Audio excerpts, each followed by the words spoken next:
Welcome back mga kaaldap. Ito na naman po ang inyong lingkod, si Mr. Destiny, at magbibigay po tayo ng pinakamainit na update po ngayon sa social media mga kaaldap. Siyempre, pagbabalik ni Mengay, talagang pinag-uusapan po talaga yan.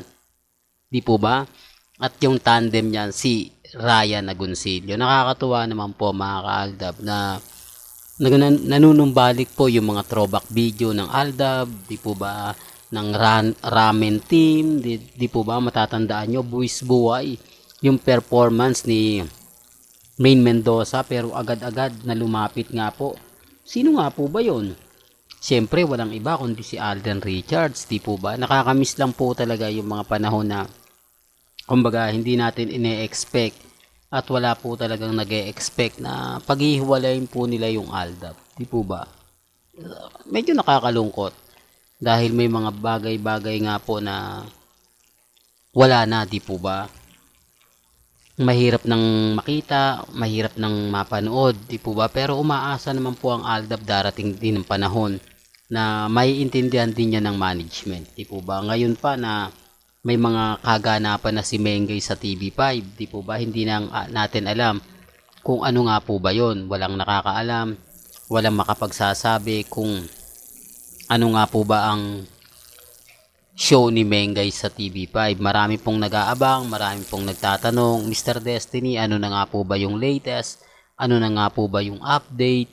Di po ba, medyo binabaha po tayo ng katanungan. Sabi ko nga po sa inyo, relax lang. Di po ba, maging kampante lang po kayo. Bago naman to ipalabas, malalaman nyo na. Di po ba, ganoon naman po tayo ka-updated. Iba po kasi kapag ikaw talaga yung nauna, pag sa'yo kasi manggaling, talagang legit siya.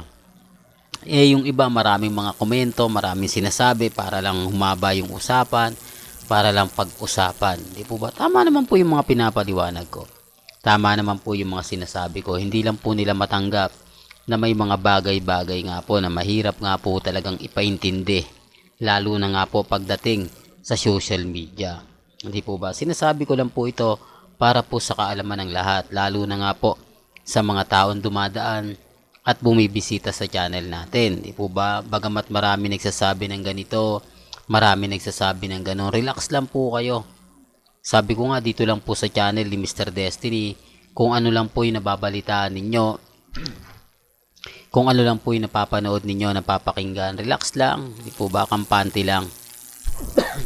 Sabi ko nga po sa inyo, kung ano lang po yung latest, kung ano lang po yung trending, dun lang po tayo.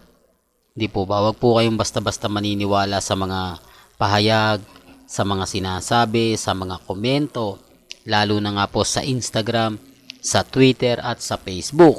Bagamat marami nagsasabi na ko, fake news yan Mr. Destiny. Lahat ng mga sinasabi mo hindi totoo. Lahat ng pinapaliwanag mo hindi yan ang ganito, hindi yan ganon. Okay lang naman po. Kasi ako naman po, pagdating sa bagay na ganyan, hindi naman po tayo nagpapahuli. Hindi naman po tayo nagpapaapekto. At hindi naman po tayo basta-basta nagpapatalo. Sabi ko nga kung ano lang po yung latest, kung ano lang po yung trending, dun lang po tayo. Sa mga magpapakalat po ng hindi maganda, hindi kaaya-aya, mga sinasabi ng iba, mga komento ng iba, okay lang naman po yan. Basta ang importante lang naman po, kung ano lang naman po yung latest, dun lang po tayo. Di po ba? Huwag po kayong padadala at magpapaapekto sa mga pahayag po nila. Di po ba? Yung issue pa yan kay Mengay at kay Alden, 101% tayo pa rin po yung wagi. Tayo pa rin po yung panalo. Sabi ko nga po sa inyo, sa pagbabalik ni Mengay, talagang natuwa na naman ang mga main fanatics.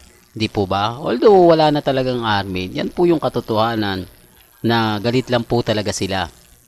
Affected lang po sila kapag ako yung nagbabalita. At eto pa po, sa mga nagagalit po na kapwa ko ADN, tapos yung ibang Alden fanatics galit na galit sa akin, sinasabi ko raw po na ako daw din po ang isa sa nagpapakalat ng fake news ng issue na nanliligaw po si Alden Richards kay Catherine. Ako nga po nagbabalita pero binabasag ko naman po.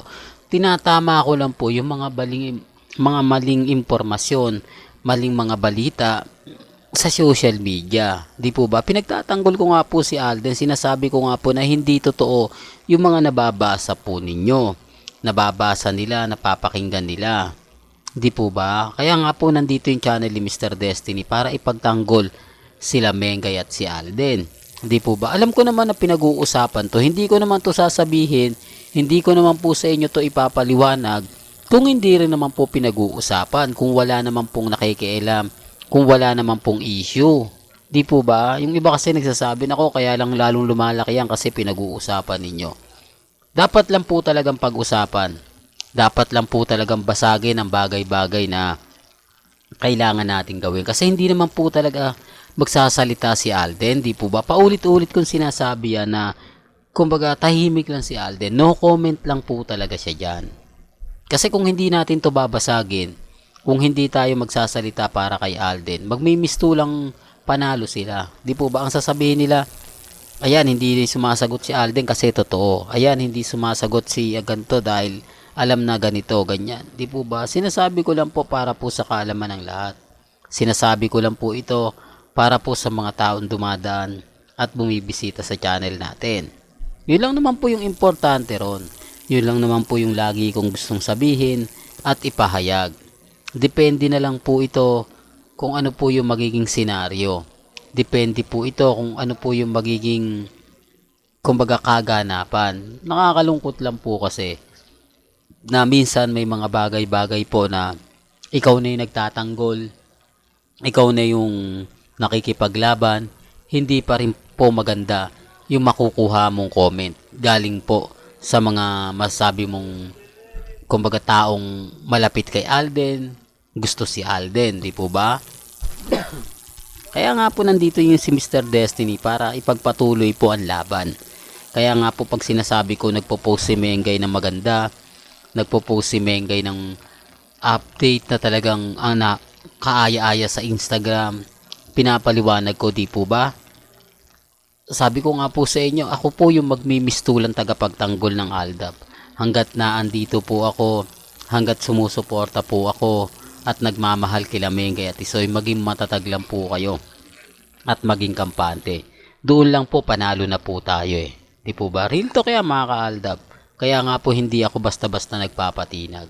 Well, hanggang dito na lang po yung updates natin mga ka-Aldab. Kaya kung gusto nyo pa po ng pinaka-latest at sariwang update, abay tumutok lang po kayo dito po sa channel ni Mr. Destiny para updated po kayo sa mga latest at sa mga bagong video po na ilalabas po natin maya-maya lang. Hanggang sa muli, salamat po sa panonood at pakikinig.